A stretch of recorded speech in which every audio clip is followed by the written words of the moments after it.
o kore ke u whanga mo he tala malo e whanua mga hi tala whatapu da be o atu pa miheni tala ngā te deo whai ki tua mama o ka ta whainga maari e koe ni ke o atu ai mo polokalama ko ia ko e tofunga whanua alo au ku heni pe mo palofesa toke ta se sio laftani ke ma whahoko ate tau polokalama ko ia ki he wikeni neongo o e ne momoko ngai wheitu goni kumau iai ange ko New Zealand ko Australia koe ngai whanua ku mawhana na tolo he taimi koe ni ka aku hoko e whainga maari e koe ni he ahoni ke lawa ai o whahoko e tau polokalama ko ia tu whanua alo au ku lau koe tapo akia lawa ke tau whitau laki he polokalama koe ni ke hoko atu i weekend Yane pehe ko fia ke tata lerei ki motol ko toa pe te mo mamata mai i polokalama ni mo ki motol ko mo o si lava mai ki lotoni ke tau kamata i polokalama ko ni ko atu e tata lerei tata li loto fia ka te ki motol whatawangan pe ku lerei anga ngawe ko toa pe mo e family pa mi apina i he wike o koeni ko e wike wha os pogeni o e mahina ko sune ko e vai wai e tauni pa tau hoko atu rewa ki he kamataanga e ngai mahina ulau he mātua e nofo i tonga ko e hifonga e tau ko e hifo wawe apito e ne alo atu ko ia ki tisema. Ko ia ne pehe ko uwhiawhia ki tātai lerei palofesa Sosio Laftani pe me ken pela Australia palofesa malo e dau mau e ahoni ko ilo i kumo kei pongpongi i he hoani ku elo pe ke malo apita momoko hena i dai ni palofesa mo fefe hak e family ki aho fo ko ni malo bito o ba ko ko le peke u fama malo te tala malo e fonua lo tu mo ya ko ko fifia fanga mari ko ni ke o ko to e tau polo kalama ko momoko e u hoi baba ko ikai ko a tunga lau momoko e fonuani ka ku ko e mea maho inga fukia ka ki tau tolu whainga e tangata tau lava ki tau mo ui pia whainga ata kai neongo no whainga ta ka kou whawhikai pe maulawa pe o whiwha uhui pe pia mo momoko pe o kou lelei pe ko whawhikai pe ki mau e mo ui ko lelei pe Luciane pe mo whamiri mo e whaifatungia te tau lo au wene ko lava pe ange ko e kau rea tonga o si pe lere kai haa kai whai ko e o kou lawe i pe o kou lelei pe lau maare lelei pe ai pare mia fonuani mo maupure angapa pe ke e ka hene Princess Kola tu fupe ka tuko aho mo no ka ngā heni pe he foki ki he talawhika ulahi a tonga te Australia ni le o a ke tistu i halangi nge ia mo se geni tari lahi o e apiko po no Tasman telefoni pe manau kaunga ue pe mo e tonga ka tau fonua whare matapure hen maulelei pe ko pe ki kau taklotu pe ko whapapa te nau toko toa pe te nau mea mai pe te nau mea mai ke polo kalamani e ue wau kai whakafoki atu malo. Malo bito palofesa wha malo atu he lava rei goi e ta ngahi ngā ue ko toa pe pe hange koe no tau i koe momoko tau kei lava pe o ai pe hangai mea ke tau mawhanai i he studio ka lava ke lere ai polokalama e hon pe kai ki hapuke ke ngā ke lava ke tau fia ka koe nu ku mau pe whainga maria ki ta hoko atu i he polokalama e hon koe tu upoki e tau whare area i tonga nau lere hoko pe uike ko osi na kai ke lava ma polokalama ai pe mo e whafonga koe atonga tak fitu koe ngā whakulere aho nau tolo tataha pe o au ngai aho ni ihini na don ki whae polokalama alia upo uri. Pea ku pika ulaki foki whatongia ku nau whai i tonga i pare area. Toki kumi hala tu e tau tolo me murine ngai whai ngā maari e ki whai ngai polokalama. Ka koe ne tu koe aku nau kei whai ngai whoko wiki wha osieni palofesa ki e tau patseti. Koe ngai ku wanga maheni aki ko pau ki tari e patseti ia. ki mua ai o se mahina ni ko inga ka lava ke kamata e tau whapaanga fo o i he aho ulaki ko ia o siulai. Ai a kulotonga lea wharea rea na he tālanga ke ko ngai ni ko loto ke o atu ka koe. He koe ai maare ia ka kai toko lahi e nau whanongo ke wharea rea. I he tipeiti e kau whafofonga. Pea koe me foki ke ngai pe foki profesa koe toko lahi ia i he tau wharea rea. Oku tau ui nau tolu, tau whahingoa nau tolu koe kau whafofonga tau ataina. Ai a koe ke aha kulupu whanki kulupu nau kau kei hange koe kulupu koe na e patoa nai ki kulupu koe nau i koe peki pe koe paka. Koe ki tau te whanongo ki ai ai me ki kulupu atu ki mua koe haka koe me koe patoa pena e toi mai. Ka koe toko lahi taha kau whafonga wharea rea i he huu koe ni wafe wataha. Koe kau na kai ke nau tiklea ha kulupu na nau kau ki ai. Ai a kui pe nau toko kau whafonga tau ataina. Na ko mahu inga ia ai he whanongo ke nau tipeiti koe whafonga ai o whafonga ai o whe.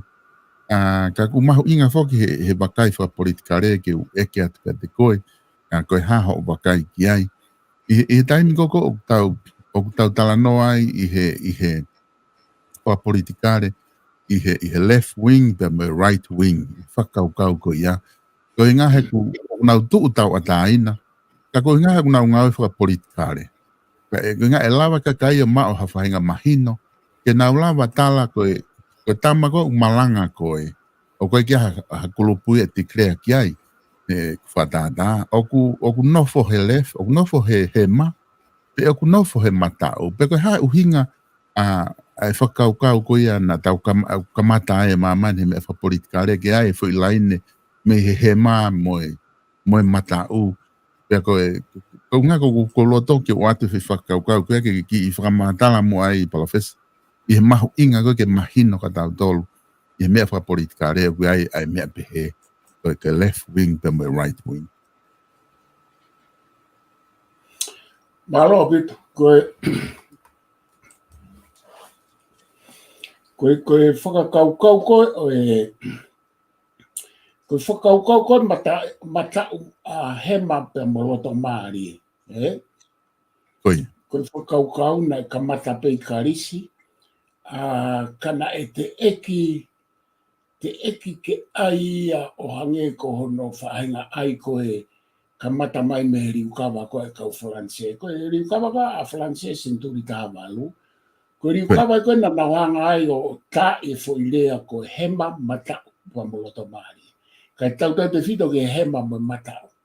Ka koe koe toki ngā oe aki pe ia a hema mo mata. Ka koe mea koe ke whahai ua pe whahai tolu koe a wharearea whakamistu tone pe koe whakatemukalati na e hao pe mei moa.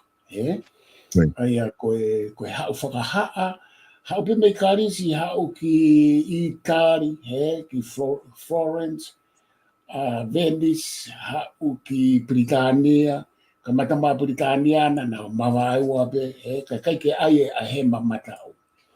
Aia koe tau toki hao koe ki Faranse, na e ngāo e aki rewa e left, koe fufua ngāo e aki a mahino ai, hema matau. Nai keike te ia kau loto maari e ia ka mata ko ia e koe foi teke koe ke whai e ukawa whakatemukalati Faranse. Nai urewa ki nau tolu koe kau he mā nau tolu.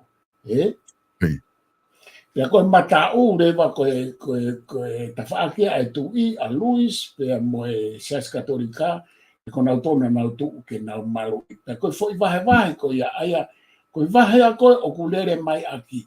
Aia koe he mā rewa koe whaingau nau whema e liliu, whema o ngahi polisia mo ngahi lao fo ou, o kui kai ke ngāo e aki a he matau. Pea toki whanau i mai rewa ai ai loto maari i he tau hao koe ki ono pōt ki senturi koe ni.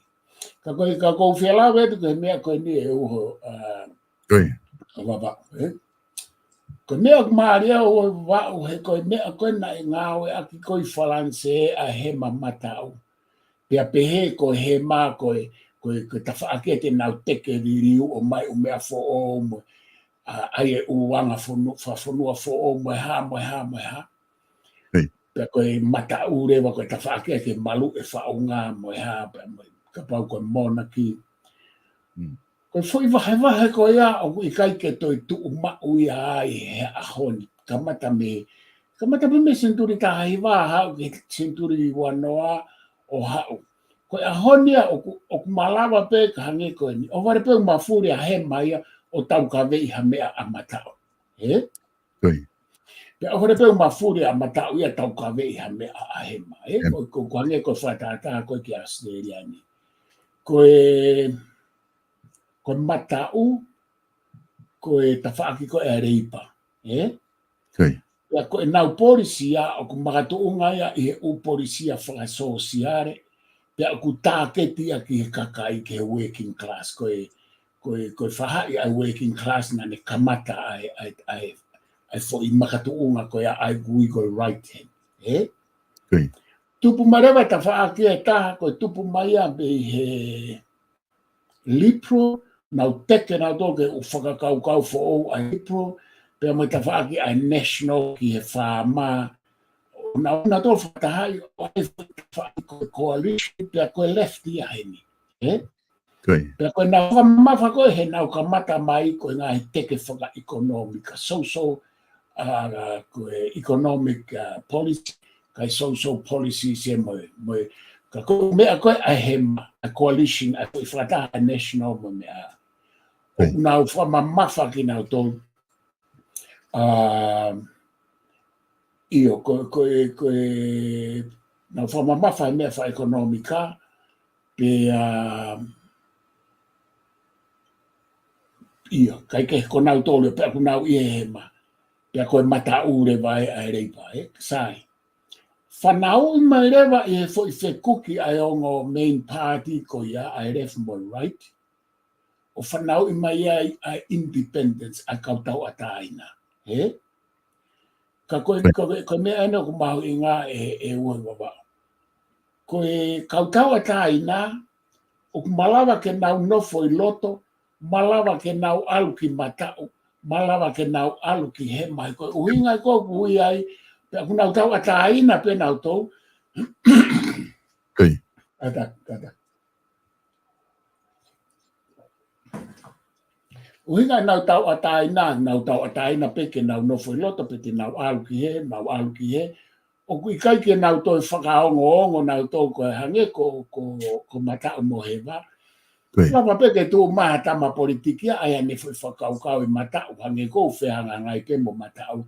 Ka koe anga mani o nau ngaue as a party, as a group. Pea pehe pe moe. Ai a koe anga e koe ai tū, ka koe mea koe ke pehe. O ku tu mau au pite fo I tui koe, pe tu mau pite fo I tui a he mape koe matau pe moloto. O ku kai ke toi fuko ngā au e ia, o ku lawa pe ke pehe, pe lawa pe o vare pe mare e mahe mai a pou ki loto. Pe mare e mahe mai a tau ka vei a fo I mea whaka sosiare I matau I he tu koe a kempelani, pe moe teke ki kakai. Ia ko mea na ngalo ke o ai atu koe ta whaak whakahema ai coalition heni, o nau teke ki ta whaake ai whiemau.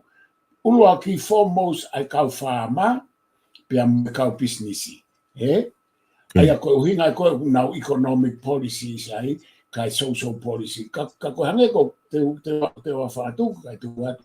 O ku whe alu aki te ia neongo o ku ai ngai I makatu unga whakaituku whakahoro. Pea aku tupunga e nau whe alu aki I he mea lalahe e ua I he anga e kwakai, malampeke tu e lahe. Ulu aki koe anga koe ai peau kou alu ke liriu I a whainga isiu he whonua. Ai kou talanoa ke a Nicole Machiavelli, koe tangata politician, toke politikare, o ku alu whataha moe alu ai matangi, ai liriu. Ai koe mea whika ula ki au wha mare e mai he maia alo pou ki ha mea ai matau. O na pou ua ki ai, pako alatuia ki ai ka hao ai matau ia ke he ma. Koe poini whika ua ai ngo poini na lai, whawhai lai mare e, koe turi ki he whie mau ai kau tafaaki ko ia. Pako e awhanga tuku, o kutoe malawa rewa he foi wahe mata o moe he ma, ke tupu hake ai u mea ia, ai u pāti isa, u pāti fo o ia, o hange koe ni koe Greens, koe Greens he ni, o ku taime ni u hange u he hema ki mata, u he hema ki hema, pe taime ni u tu pēlo to maari. Ta koe whakatu tā maki ngai pāti, tau pehe koe pāti whikatolu ia. He kune whahanga ia awe kau ata aina ia, matui foku sai ka pai he hema kau ata aina ki hema, pe koe wahe ki hema mu mata. Koe ni au toi wahe tolu ia, toi alwe konga ia ki he green, ko aia koe pāti tolu ia. Pe aku toi fihi ange ai politiki. Koe mea koe ki tonga, ko tau asisira rurue he ngahi tau mai ki muini, ai alu a mata au ia, nai hau ka hoi nau perea hau ia ki loto, o whetaulaki ai mo whaikekau to ke tā pohiwa tu ane toa mo ne kau tama. O nau whotu pāti nau tōre e lot, hau nau tōre mo nau sea he mata au. Ai ku tau sisio tau tōre he mea pehe ai whe alu aki pe. Hau rewa kau tama ia na patoa. Hau nau tōre alu ki loto pe te nau awhe nau tōre ki he kau tama kona nau maa whotu ko toa koe a koe kau patoa. Pea koe hanga koe whakalere koe politiki i tonga he taimini. Koe tongolahi kaha kau politiki o ku kei tolonga mai nau kei lau maare rei mai i wharearea. Moi kau politiki i tua pea moi kakai. Na e ue sia lahi ki nau toluia i he mōmeni koe pea moi ata mai ko Samuel Agnes Poiva. Moi patoa i he ene kamata. Aia koe tau pehe, koe tau pare mea hua kawa meiriku.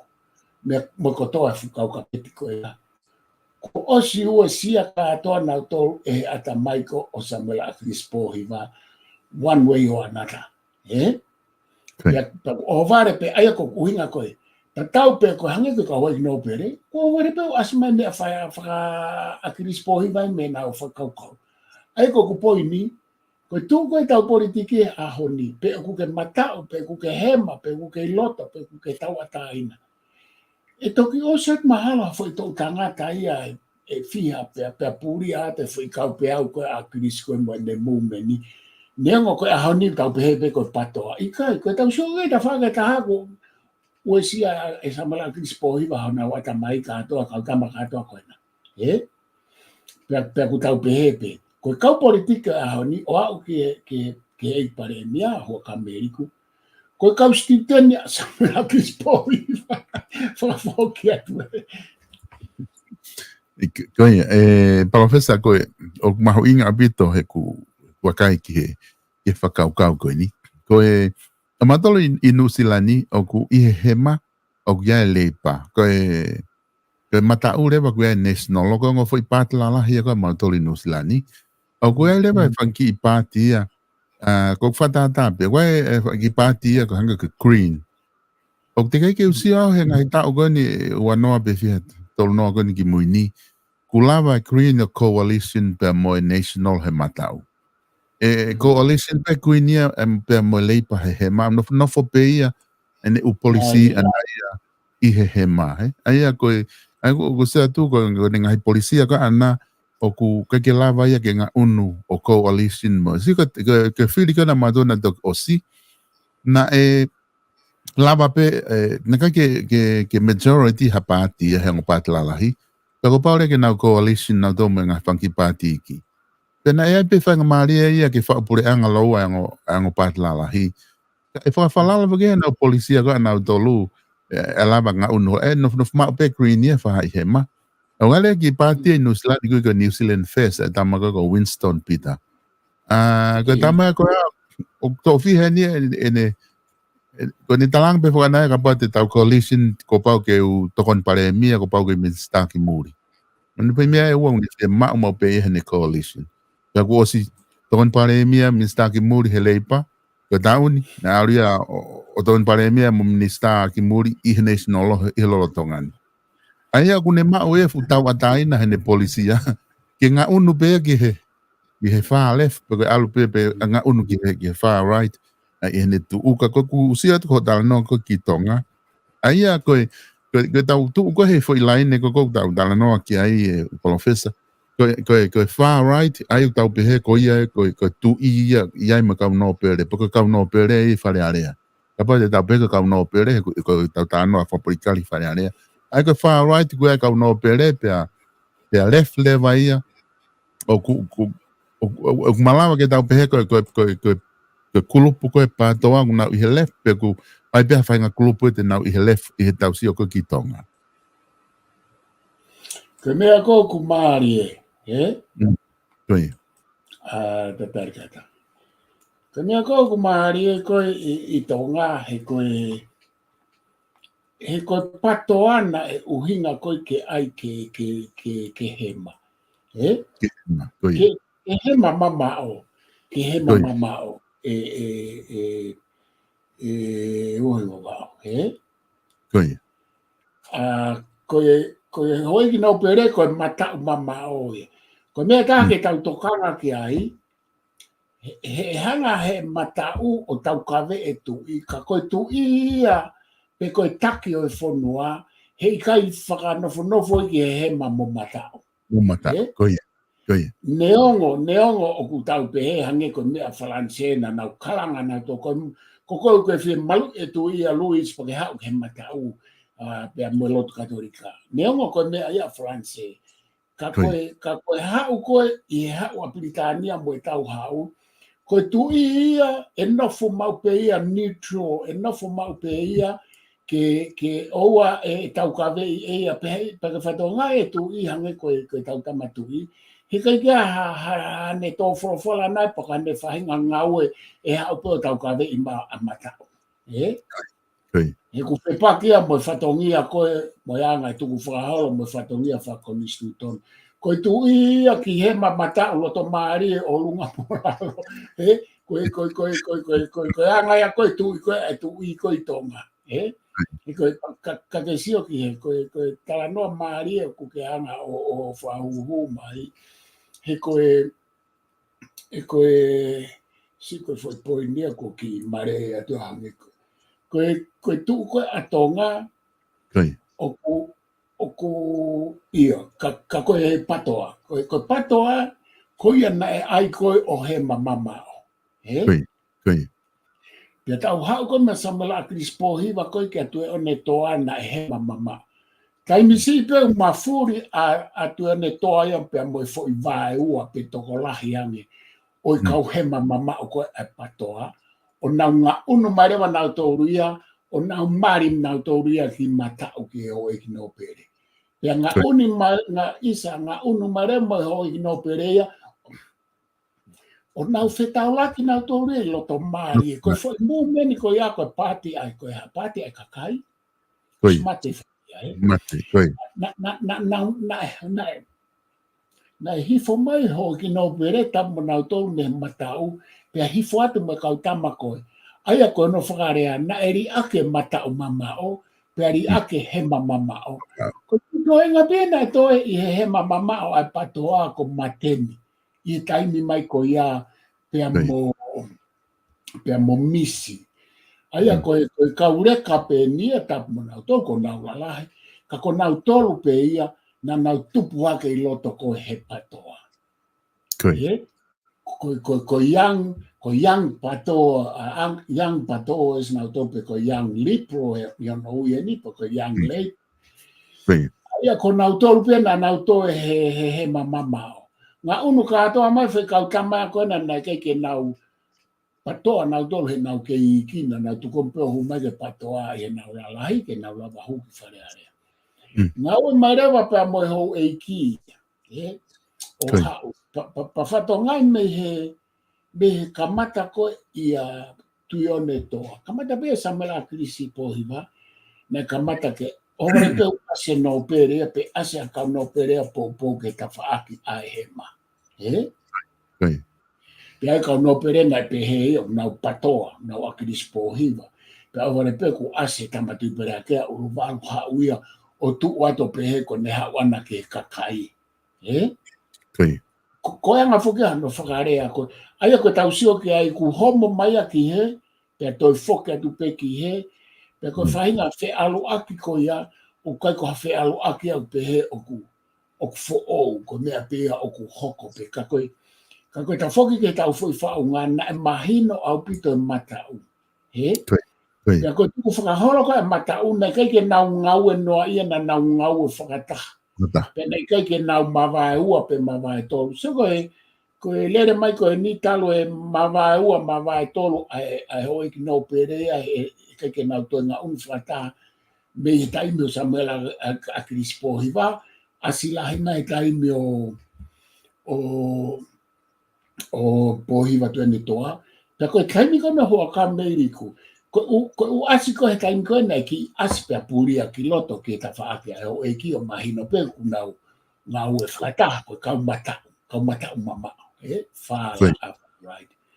Koe pure anga no hoa ka meiriku. O koe toi ki ngā unu mai a whasiusio mai pa toi whoke. O fu tau a tāina o pite hou eki e taimini. O hange ko whai ho eiki e fo mea koe whakakau koe e tau whaunga whakasistemi o ku tau ataina. Tai mene o ku marea ke pēka ho eiki a tu o he pēr nau tu o he pēka whātā langai hange ko whai mea. Hango tō tolu kone o ku ek minister, tapu mo nau tō. Koe mea fo o ia ke whianga e tu i hanga hapare mia o challenge e tu i pea tu umau pe ai kau hoi ki nau pere kone toko tolu i he ta whaake aua ka meriko. Mea fo au pito ia. Pea koe ko hawhakaironga lele ia ke hanga i tu koe ai monaki. He koe mea koe ane ki asiake ki tō mata tō mohake, lupu hake pea puria. Koe nia, o kui kai toi puria ia. O si lue hora kau ka mai tala mai koe te mau pehepe, mau tōlu ia. O i kai toi asimaha fo i whaka i longa ia hono mamahi e matau ai far right me he o ki nau pere. O ke atonga. Pea koe fo i mea ia e tā o ku ngau e horai politiki o i kai ke lawa whakamau ko uhinga he koe hema koe matau mama ona e uhinga i hono whakamau he koe fo i mea ne whakamau e tau whahau.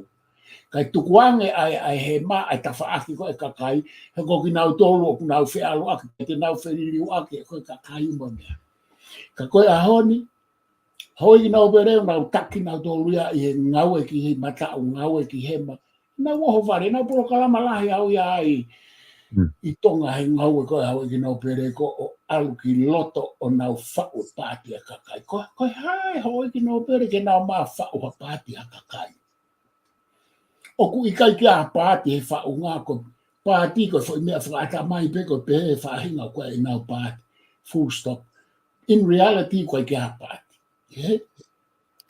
He koe in reality i he mooni mea o e tau whare area koe toko ua whiape. Wano? Wano.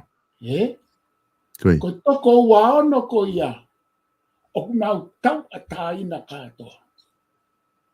O ku ikai tala mai o ku whaha i ua e whare. O ku tala mai ia te pire, ka kai te pire. Ka ke ilo e whiri, koe process of election. O ku ikai whaka party system e whiri.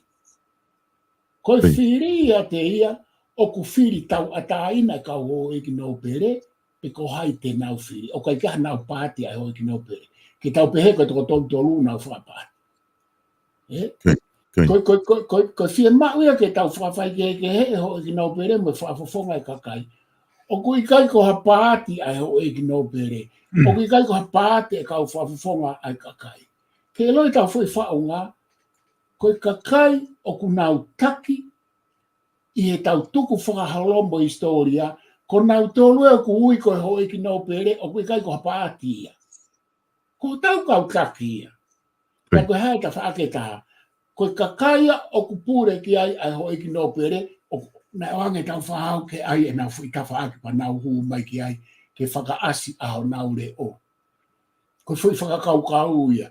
He koe whono ia, koe whanere ho e ki nau pere i tu a, ko nau tolu pe nau maa whono, nau tala tutu ni pa tau whai.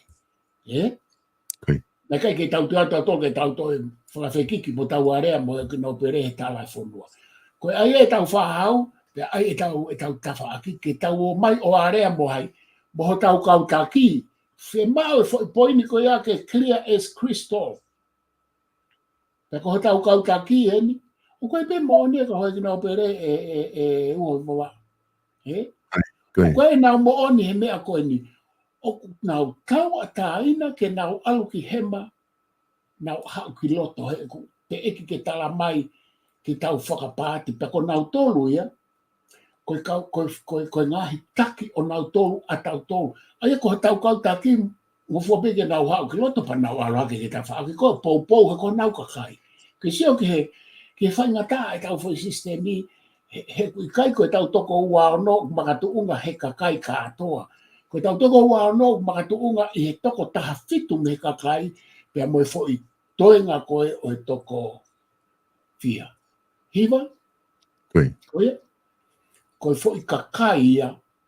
Koe kautaki ia o he toko taha fitu. He koe whakakau whate mo kalati o ku hala e ne hu mai o aike pehe. Te pire ke he koe kau no pere. Tau tonu koe kakai. Pea na e tau tonu ke tau whianga ngai. Pea tau ke. Pea tau hanga whawhepaki. Pea tau aike ua lama nau mea. I kai nei kai ke uhinga pehe tau whahau. Koe kautaki e o i kakai koe. Uhinga e koe tō whawhara tau whahau. Mō ngā ue ke mō whetokoni aki a mō tō. Pea hau rewa tu pō whaa e tala mai. Na ke ha mea e koe whao he pure anga tō ngā nau whare are ake nau whewhakaanga ake. Na e whao ke nau ngā ue whakataha. Ka koe ngā te whito i whakakaukau ia, koe uhinga, koe whaunga, sai, kaukau a whangatu ki loloa pe tano. Koe tau whaunga whare are a o kui ai kulupu koe kautaki, koe ho eiki, oi kakai. Pea moe kakai ko nau kau wholo wa pe koe kakai ai ho eiki. Koe. Pea i e whunga o yongo whohi wa he ua ko ia. O kia rewa toko ua ono ia, katoa o hou eiki, moi kau whawhawhonga e kakai, o ku whiri tau a tāina katoa nau tau, he kui ke nau hū mai nau tau whakapāti. Neongo koe, o ku whiri he kakai, neongo koe whiri e he o eiki no pere, ka o ku nau, ka koe kau taki mo nau kakai. O ku ki whihi ai fwoi me au whemau ke, se mau peke tau toi kere kai whawho ke atu e oi mawa. Koe. Palawhaisa koe, mahino apito ai whakatala noa koe nuku ke whai. Hange koe na ke whakaha mai i o whamatala. Koe kau no pere kunau i he far right ki nau tolu, he matau, mamao. Pea o kunau wanga ake nau tuu whakataha ai o malo ia. Pe koe tuu whakataha i he te whitoi tui ko ia, o e te whaaki ko ia. Hange koe tau tuku whaholo, koe hierarchy, koe no fo, mea whakasocial, pe he. Koe kongani ko mari e sio ki ai palawhesa, ke oat ke whakai ki ai. Koe, hange koe na ki tala mai, na nau toki mapaki o ilonga lerei, i he whiri koe ni koe pare mia koe ni lolo tonga nisa si sovareni. Ai arewa, ko te sio ati koe ke pure anga koe tainimi. Na kamata mai me he pure anga koe ne tuia ne toa, ai whao koe hange na ke tala noa ki ai. Pau kei hoko ati koe tu koe e pure anga koe ne tainimi, o koe ai kau minista me no pere tolu. Ai ko toko tolu ia me toko hiva, toe nau toko ono re toko hiva. Koe whakotu koe sea e whare area mo e sea koe mitikakato, o koe smahino pe ia ko haipe koe loto ki ai. Ai pare mia mo pure anga o aho ko ia. Koe taha ia te nau whotu ke sea hei ongo fwoi lakanga ko ia. Koe hinga ke whakawhainga maari e taimu tala noa e patseti. Koe ngahi mea kwhia mao ki whare area o kunau ilo ko tō taha koe ate neo. Lawa whenga o aki ki hano whare. Aia koe ongo fwoi, koe no pere loua mo naua. Sea o whare area, no pere ia ta, sea ko mitka kato, nai whotu at mo ia e he pare mia. Ko no pere mo eta. Aia toko nima rewa nia o kunau fomu kau i he tuu makatuunga koe hano he ngahi mea ngau koe ni whai koe pure. Anga pe tore toko wha nima, tore toko wha i me toko hiwa. Te tere ange e uhoi wapa. Koe mahina whakawhanua. Ko hai ai sea o e komika kato. Lotu la kepa. I he tuu he taimini. Io, o tui la kepa. Okay. He koe komiti kata. Koe komiti kakato foki ai sea ko ia na e osi ave o malawa ke alu ki tua ki e kakai. He? Io. Ka koe sea koe wharearea koe sea ia o kupau pe ke no pere pe tokoni ki ai no pere. Ka koe maari ena ko toklawe ena ko tui a fitu o kusea. Aia hange ko ho tala noa. Ko tolu e mi ko tui la kepa tui la kepa ka whawhanua. Aia o toko nima ia pe toi pe toko wha. Pe me tokoni o kusea fo ke wharearea me tokon sea no pele loa. Ai ko tui a fitu ia. Aia ko no pele whawhanua pe a mo no pele mi hampaita. Tui hangana.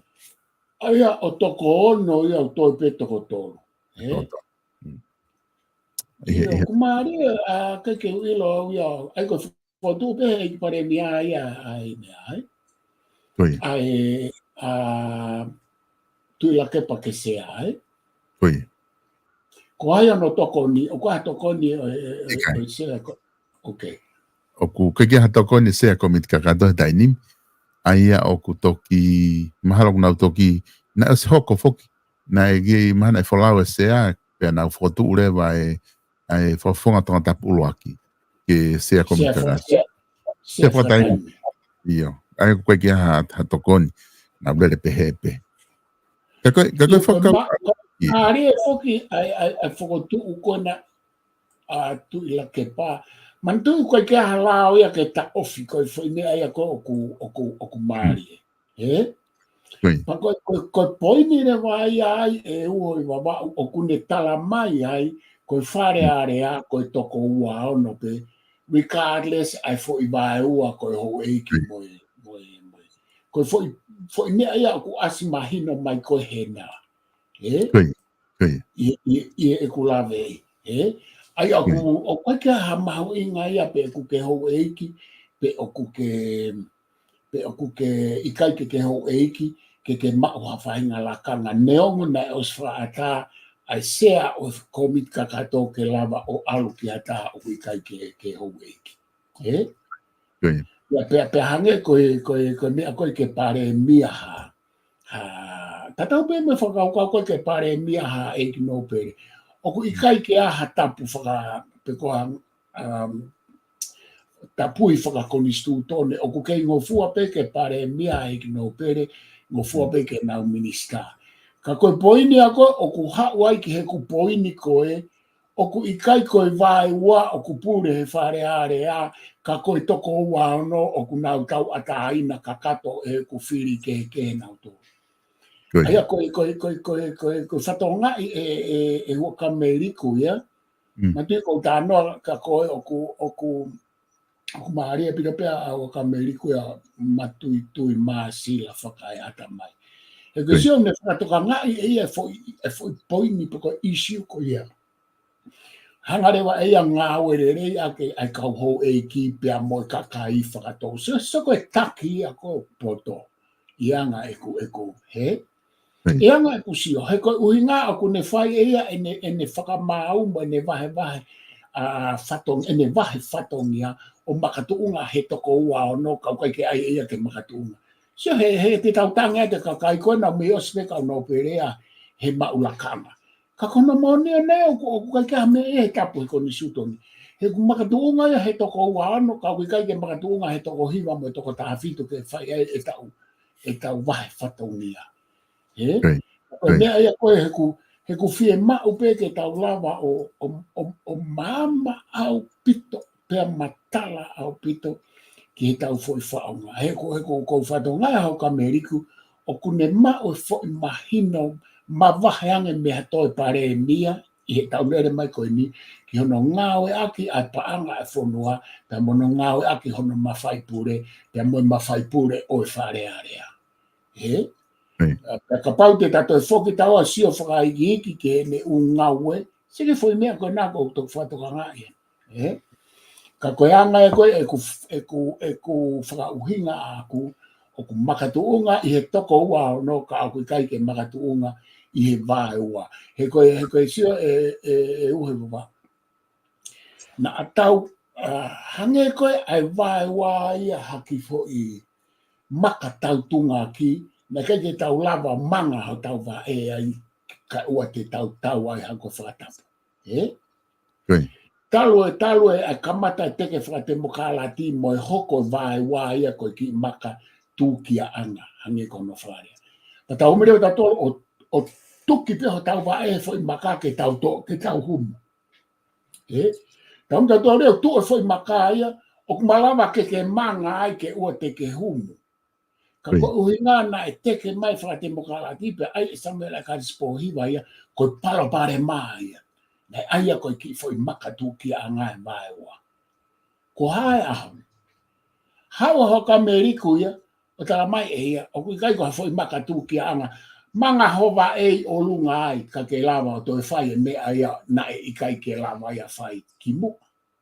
E kune ngā au e le lei aki ai ho e ki no pere toko tolu. Toi ngā au e aki foi kautama koe nei toko tolu koe nā toko ono. Toko ono no foi malo ho ka meliko. Os age pe mo nau ice cream mo nau dopsi mo me ke nau fie mari pa ko hoko ko ngai para pare ma o kai fe ma va hata hai ki tu ak nau os ma kona na to loto no tau fa le reina to e ho ka meliko. Ai to ha ore ba ta mata i fonua o tau so tu ki ai. Koe tamata i whanua. Ta tau pe me kau kama koe ko kau no pere ko kau tau i whanua. Koe nau ke hepe koe no pere kai tau i whanua ta ai kau kui ai ho nau kakai ia ho nau tofia. Ai koe tau te whakarea ta hana uslawe pe kai ki mua. Kono whakarere whanua he ahoni, o whakarere he tau i whanua koe paremia mo kau no pere pea mo kakai. He ko whatonga e pe koe kau whafonga e kakai. Kuna mate pe na to ma o ka meri. Na ofa na do ri e tama, Tama na to ke na to ma ba na to ma o ka meri. Ai aku tama he ni ia ko ia e professor. Oku ma ofa ma do ai ko inga he na tau finga i ngai time la ke pare mia ta me kakai. Ta ko ni pare mia tama me kakai pa ma ofa ma do ai ko tama ka kakai pe me ne on pe ko ha fonga ku kalere ki ka kai I kai ka ko me a foki ko tama ia ku kai ko fa fonga ka kai he ko tama na o ku fihi taha ene fa fonga fa re he ku firi he ka kai ka ko tama tau fonua ko toki tama ena ko ia mo to ke ta pila waske he ko to ke ta pila waske ko foha o ko fotu o ku konga tau i fonua pa konga matapu. Soan, ka ku te kai ke pare mia tong kawa, ka ko hua o ka meriku o ku maari. He ku ne whai eia ai fo i whatongia e tā whare area ko e no pere, lawa peke tau pere, no pere peke tau fonua, pa ni tau whai e fo i whatonga. O ku te eki ke aha tahape he me whafonga ka kai e whiri mai ko i tau i fonua, o kia hano to fia moana kere kere. Fo kia to e oi pa. Koe tu ko ia ke wha ausengi moa e konga ko ia he ta nofo he konga ko ni. E ngahe ko loto pe ke mahino o pito ki kakai he te mau pea nau maari ai palofes. Kai me nau whanongo whare area ai, raimu malanga e kau whafonga ai whare area. Koe ai tokolahi o tau kakai tonga nau nofo whanongo. Whanongo pe me pongpongi ke he whiawhi mau ho nau taim lahi ke nau whanongo. Te nau la pena to tala ngahi whamalanga. Pe ko whia me au ku tuu ai whafonga. Koe ko tau hinga to pe kualo patoa pe kualo ha. Ko tau hinga pe o kuofi mai whainga polisia ko tui kia whafonga. O kuofi holo i loto pe kualo i whai matau pe kualo he hema. Pe mahino angi ki kakai. Pe konga ni ko loto ke whaose aki i he kongo ia e palofes. Ka pau o koe kau whakafofonga ku nau lawa na tolo whi unuak takai holo. O ku kovi whakapolitikare ai whainga mea ko ia i he mo'ui whakapolitikare pe ko konga pe ia o i mo'ui whakapolitikare te malawa pe kita o ngā unu takai holo he fwoi lai ne me he hema ki he matau porque matau ki he hema pero ngā unu ki loto maria mate na tau ui fwoi ta tolia hange hana ki whaka aloma aki he tau kau politikare kone ki ngā unu pehepe ui ko heke tamai na tau heke pare mia e ko heke minister e ko heke no pere ko konga ko lot ke ki whao sea ki he whakau kau ko e ta tala noa he i he left me right wings pe ko me fa politikare pe nga un holo pe mo ne hono ui ko eta tol he ka tonga ku i de ta tol ko heke nga un fa politikare ko ya ke lo ai ki mo ko pa fai te ke fate mo kala ti pe ki mo ko pe fa ma fola mai ai fare area ke tau fanongo mo tau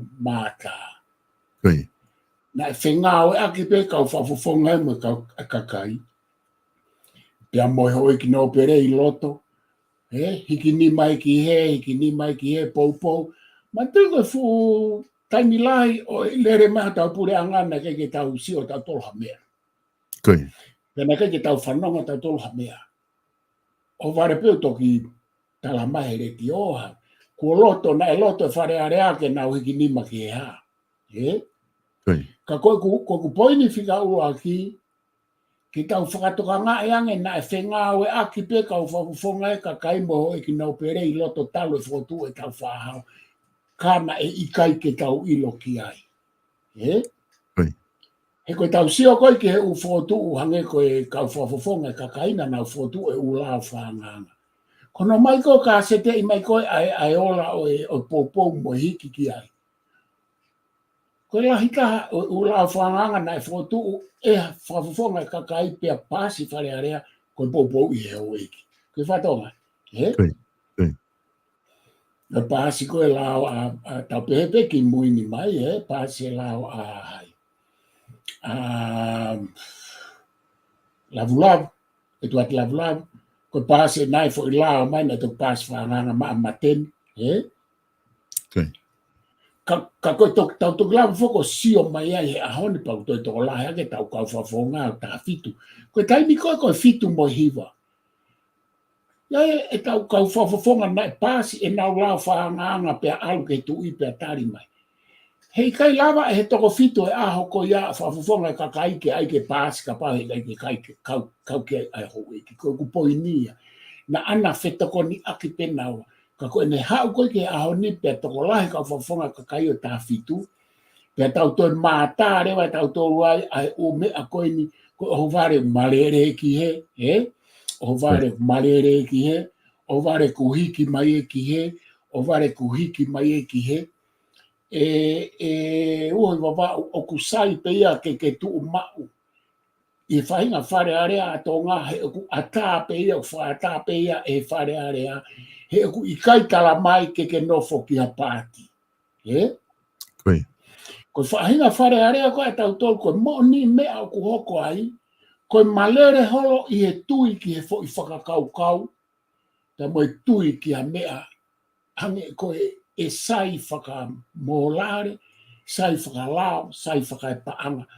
O ku tau malere hope tau tōru ia he puhi holo koe. E puhi koe matangi o ware puhi ake ai haha fula i kapa ki he o tau mare e atu koe tau taha mai la i kapa o pe he tau whare area. Ko ku uhinga he kui kai ke iaha makatuunga whakai pāti. Koi. He koe makatuunga whakapāti o ku tuu mau i e loto whare area. Sea mou tōro e whiha, pe ka pau e tok mare e haloi pēha ki kau whawhonga e pāti ko ia, ka o sinofu tanguto e fu pāti ai ko nau wāhenga nau tōro e sea e hongo furu. Pea e palo pārema mau pē, ai ia koe ai pāti koe na oku whai. Talo e ai pāti mo e palo pārema, he koe ha.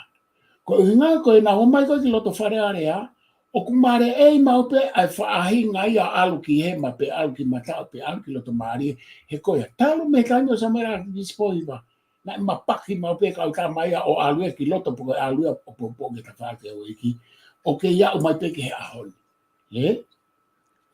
ko me ko ku malo ia e tama ko ni a wa ka meriku he ku malava ke ne hanga o ai whare area, ke nau tu umau i he ene ufa kau, o ku si e kau malere ho, ka koe ku poini, ko whainga whare area to ko wana ko na whiri tau ataina katoa, o ku sai apito pea ke tu umau, o ku ata, o ku sai pe o ku ata ke tu umau, ka ke mana tu te ho o tu umau o ku iai, hakakai ke mou, tuku wheturi ki halai kapa ko ku ke hanga o whenga ke mau. He kone i kai pe kua rewa paro pare mai he ku fie mau ke aha kai ke mo ke. He ko hinga he ko a whanga tuku ku pau ke vote mea ko to ape whare area. He kai ki lawa ko malo ya whakau kau ka pau he kai ke vote. Ke vote ke mo ui. E mo ui o whakau kau a ko pa mo ui e whanua. Ka kai ki lawa o tāri ka pau he kai ki aha kau kama ke mo turi lai ka pa whaka. Ko hinga kano. Ka oku toi malawa pe ke ngaue o whakatatau pe ke natula i tau whare area. He kui kai kia tala mai ha mea e ke tu mako.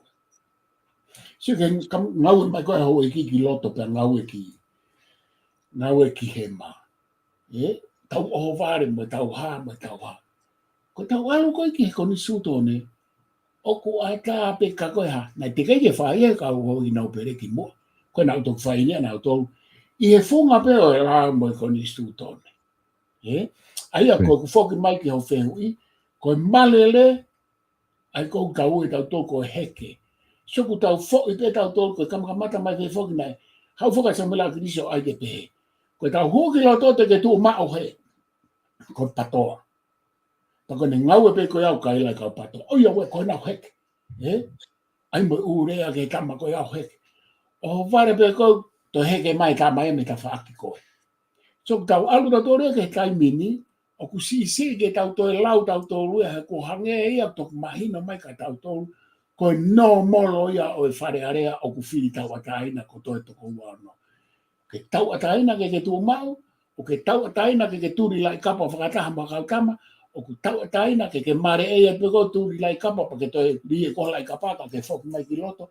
O ku mau ka toa ai u tau ataina ia he whare area ko ina. Pea koe ai pāti mau pe, o tau sia mau pe koe whakamon ke ai pāti, o ku omi pe ia ke whare area koe nā o mowete ia ilo. Pea tau toki no forever, tū panga te kau tamak nau, pe he ku heke nau toki he, pea heke mai kau tamak ki he, ka koe nā tūla pe ia o ina, pea koe taha. Koe nā tūla pe ia e politiki, hange koe tala noa koe e tangata ko ngalo ia. Ai ne pe he na wai te ha so ne pe ko politiki pe ai feo i anga pe ko o wau o ku ngofua ke tau loi ngofua ke tau mare e ki he mamo mata he ke atu he ke mai kai ke tari pe ki tau tolo he kakai kai ke tari pe ki tau tolo he kakai ko politiki pe u la ma fai fo ne ko e ke si ke kau kama ko na e mare i ho pe tau pe he ke mai he ke ara tu bea o to firi pe me te ia na wahinga ki o fa pe ka ia ai ia fa nga ni ko alwat o fa firi pe di gitu hange ka tau te firi kan ta fo ia fa hinga ia ri gitu ia fa hinga ia to firi mai pe fa fo ke atu o Malo bito profesa ku tu imagino abito ai ka pinga ko ni i he pamatala ko ia ku ke fai pe to kon lahi abito ia ki he tau whanonga mai kakai koe unau manako whanonga ko ia i he tau ngahi mea whapolitikare ko ia i tonga. Profesa ko ngā o se ta taimi atu me mo e whangamari wha ausi ko ni ke whama opo mai ta prokalama kata toki hoko atu hewe ke kahau.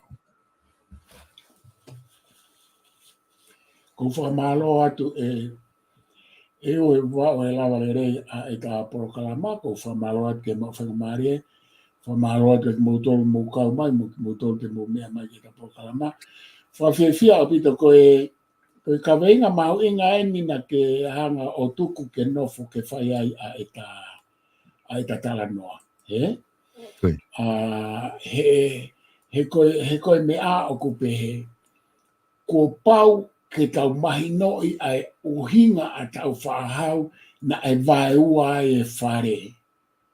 Ko vai ua o whare area ki a tau whahau ke hau ai kautaki o ngahi haa mo ka inga, o nau I tafa ake taha, pe tafa ake taha ko ka inga, pe mo me mipa o haa. Ko whare are ai kono whakarea taha ke toi mahina ange ke te au, I e ku uinga aku.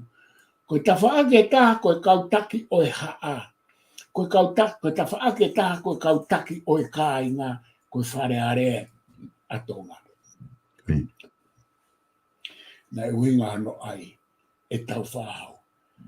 Pea hau rewa sa mela akrispohiwa mo teke patoa o mai e foi whakaarea hala. O pehe ko foi vai ua ko ia ko tautungaki anga ia o wharearea. Hau rewa hua ka meriko tala mai, o ku ikai ko foi tautungaki anga ia, manga hova e ai. Ko inga ka kerama ngā ue mohema mo matao. Whai e ua ka meriko. Ka ke sio ku whai aki e tau mahino I ai foi whaunga. Pe I he whunga o e foi vai ua, ko toko ua ano kotoa. Ko whare area, ko kai ko whare area pe oe hou eiki, kautaki o haa, mo kautaki o kāinga, ka ko whare area, oe kotoa, oe foi kakai, ko citizen o whonua, regardless pe ko ke hou eiki, pe ko tae hou eiki, ko human being, ko citizen. Ko whare area, o ku mauai ai whare area, ko citizen e ua noa, pe ko kautaki o haa e toko hiva, pe mo kautaki o ka inga, o nau whawawhunga e mai ka inga e toko tāwhitu. Aia ko ki fo I toi ki whasansani pe ko whai ke kutala noa. Pe a ku whi maurewa e tau whakauhinga mo e tau tala noa, mo e tau teu whiri, ke tau alu I e foi mea koe. Ka pau ka kautama mo whonoa whaataha turi halai kapa e taha sai au pita. Ka pau ke whi mau peko ke tu toko taha sai au pita. Ka pau ke whi mau mareiki hema, peko mareiki mata, mareiki hema mahina katu, mareiki mata o he mahina koe sai au pita. He koe ha, o ku whakataha ko ni sutone mo lao. Peko tau toko e kakai, o e tau si tā parasia e tau kau whafofonga, ka pau nau whai e umea koe ni, he koe ha, o kui kai ko hanau fo ui ko lao mo ko ni sutone o ku ne whaata ki nau tonu. Pea tau ngā ue re vai, pea koe mea koe ai pāti. Ku tau o siako, o ku ikai ke taha pe mo ui ha pātia I loto. He na e vai ua pe whare area koe na ke kautaki o haa mo kautaki o ka inga pea. Pea mo toko wano citizen katoa. Na ke aia ke a pāti. Ko whe ha pāti. Neongo mo ui e patoa I tua. Mo ui pe patoa I tua. Ka koe nau mo vete I tua. Ka ke loi e nau omiko ki loto. Te kai ke nau whaita. Sio ke fo historia patoa. Nga nau maa wange ai alau pāti e kai mua kirisi. Neongo na ke ngā unu pe kau ka maia. Toi mo vete lahi en koe kuonga mawai ua lahi ka haini o kau whawhonga e patoa I loto. He ku nau mawai ua ka pe nau mawai tolu. Koe a kondaki a koe ka nau tolu. Sai pe ai pāti e tua koe o mai ki loto.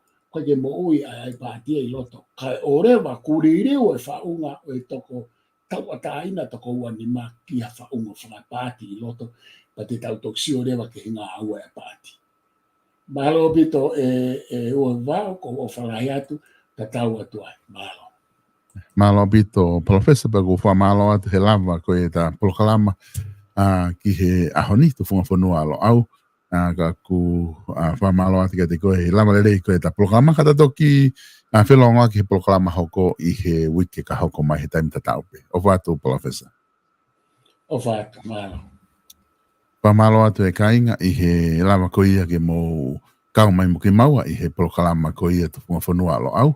Ai na e whahoko atu pa mo e palawhesa pe me sene Australia. Pe aku whawhi atu ki motolo ki he polokalama he taimita taupe o e wiki ka hau ki he tu whunga whanua alo au. Pe ko ki whanongonongo peni ki ati motolo ku mo wha eke mai ko ia ai polokalama whatu whanua fo ou. Ai na amanaki ke whahoko polokalama ko ia I he ahoni ko ngaka ke lere koe whare area ka ku mahino pe kupau ke loa ki whahoko whatongia ko ia ka toki ai ha atai te ma toki whahoko atu ai ka mo ko tui pe te mo lau pe ma o I he time ko te mo like mo I he tau pe si e pipon media pe te ke follow e ko nga time pe fa hoka live e pop up pe a notice ka koe I ha whainga maari e whafonga te toki whanongononga te pe ka mo mea